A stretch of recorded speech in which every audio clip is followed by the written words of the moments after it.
we became very close friends, and I never forget, I was in the hospital, I had surgery, and I had my knee replaced. And so I don't know if anyone had their knee replaced, you know what kind of medicine they give you?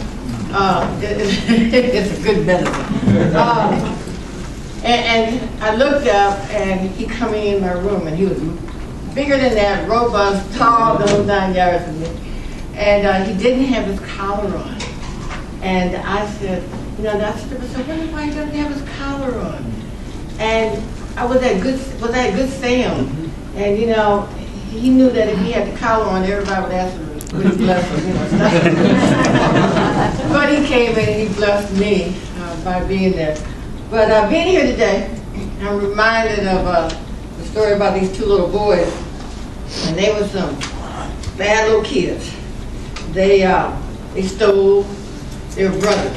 They stole, they lied, they broke things up. They kept trouble going, just kept stuff just going all the time.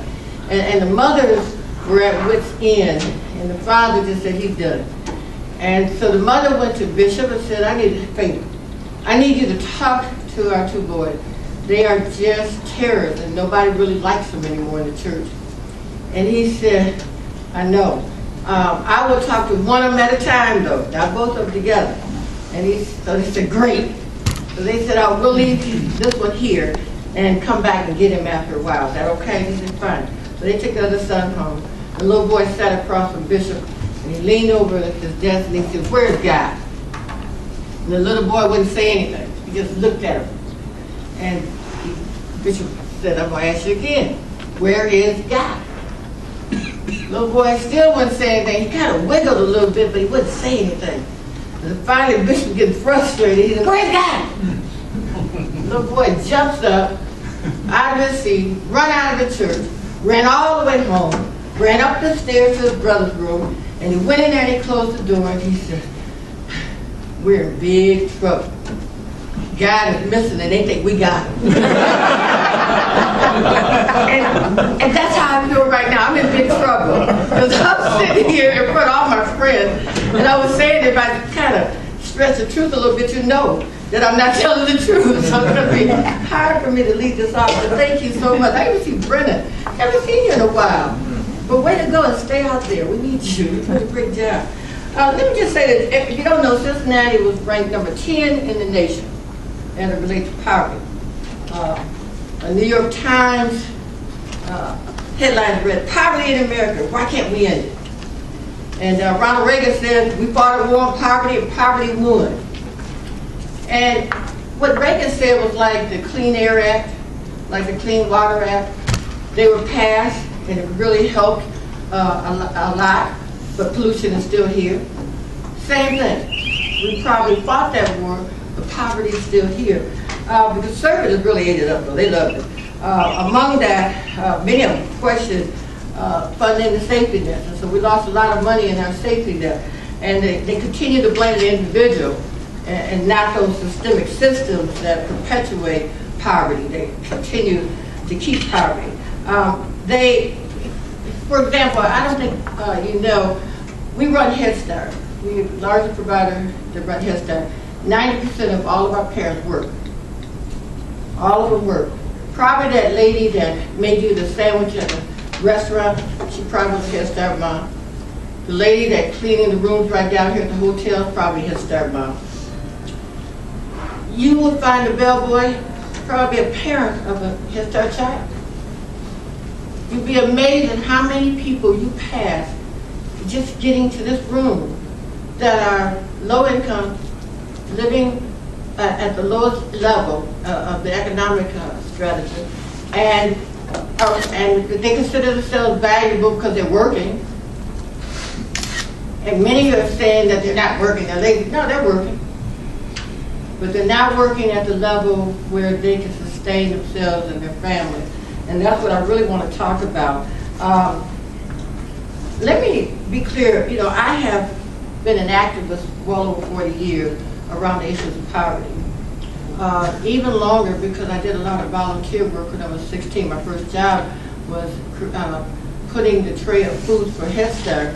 First Head Start program, was a summer program, and they did microwaves. They put their little foods in the microwave. That was my first job, was to put food in the microwave for the Head Start program in Rockford, Illinois. I'm not going to tell you I'm an expert, so don't assume that I'm an expert. Like I said, I've been working on this issue for over 40 years. And I'm not an expert, but I am a product of poverty. I have a mother and a father. My father worked 2 jobs, 3rd grade education, and my mother was a registered nurse. And they decided, I'm the oldest of 6, they decided that she would work the 11 to 7 shift and he would work the morning shift so that she get off at 7 to be there when we get ready for school. So they worked that out, and my father was a prideful person, and so everything that he did was for his family. And he believed it, that's how he was raised, and everything was for his family. My mother was altruistic, all into the community, very bubbly. She was an advocate. Some say I sound like her, I don't. But that's who she was. And so when she would get off from work, our village was low income, they would call us low income poor. She would open up the clinic, the free clinic at our house. So people would come over to have their splinters taken out or the boils. Anybody ever hear about using a potato to draw the poison out of a boil? She knew how to do that. She knew all of those home devices. And this went on for a long time. And how they would pay her would be giving her parts of their dinner. Like if they had a big pot of beans, they would give her some beans. If they baked a cake, they would cut part of the cake, ham, whatever. And my father would come home from work every day before he went to his second job and brag about how his wife could work all night and fix a whole course meal. and we were sworn to secrecy, we weren't supposed to tell, and I helped my mother because I went to school later than my brothers and sisters. Finally one day, the neighborhood had a tragedy. The next door neighbor got into a fight and he stabbed her. And she came over and she called my mother. She said, "Bertha, you gotta sew me up." We got into it. And my mother looked at it and said, "Let me get my coat, I'll take you to the hospital. You need to be stitched up." And so she went to get her coat and I'm standing there and Miss Gandy sat down and got blood on our sofa. So my mother said, "See what you can do, and I'm going to take you to the hospital." And so all I could do was turn the pillow over and keep going. But my father gets home and he sees his pillows cleaner than the rest of the sofa. So he flips it back over, sees the blood, calls my mother, wanted to know what happened, who was bleeding on the sofa, and she went on and told him the truth, and that closed down the clinic. So we stopped our little free clinic, and my mother said, "Well, you'll stop the 4-course meal."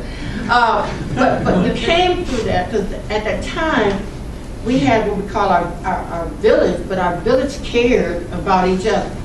Our village shared what we had, what we could do, all of our expertise. We had the guy who had the truck with the junkyard truck, and he can pick up the junk and drop it off. We had the nurse, my mother, and we had tutors. We had all of that right in the bakers. We had all that right in our neighborhood.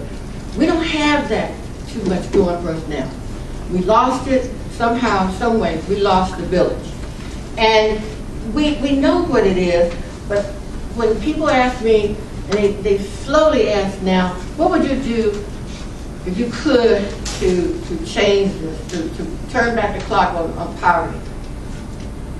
I say we need to focus in 3 areas. And if the community is not focusing in those 3 areas, or agencies that profess to work on this issue are not focusing in these 3 areas, even if it includes collaborating and joining forces with another agency that's doing the other thing that they're not doing. You've got to focus on the family. We have to put an emphasis on keeping the family strong.